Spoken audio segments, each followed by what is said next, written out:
Hi, எல்லோருக்கும் வணக்கம். இந்த பாத்திரம் என்னன்னு உங்களுக்கு தெரியுதா? இது நீங்க யாருமே பார்த்திருக்க மாட்டீங்க. இதுதான் ரொம்ப ரொம்ப பழமையான ரயில் அடுக்குன்னு சொல்லுவாங்க. ரயிலுக்கு இதுக்கு என்ன சம்பந்தம் அப்படின்னு நீங்க யோசிக்கலாம்.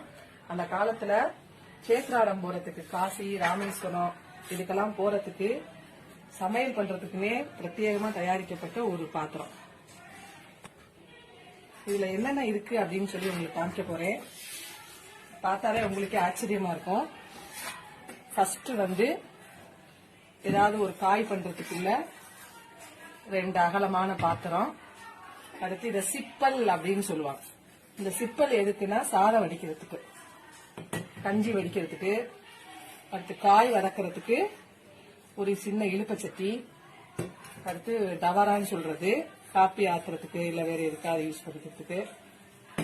அதுக்கடுத்து சின்னதா ஒரு பாத்திரம், கடுகு இந்த மாதிரி வச்சுக்கிறதுக்கு சின்ன சின்னதா பாத்திரங்கள் சைஸ் வாரியா கொடுத்துருக்காங்க.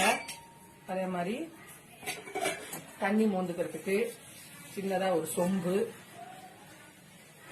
அதுக்கடுத்து கூட்டு, குழம்பு, ஒரு சின்ன கல்யாணமே செஞ்சிடலாம் இதை வச்சு. அதை விட ஒரு சின்ன பாத்திரம். கடைசியா ரொம்ப ஆச்சரியமா இருக்கும் உங்களுக்கு, பெரிய கவலை தண்ணி மூந்து வச்சுக்கிறது.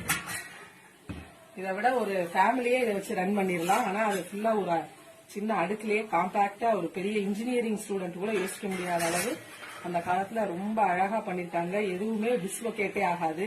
நீங்க வச்சீங்கன்னா அது அழகா செட் ஆகும் எல்லாமே.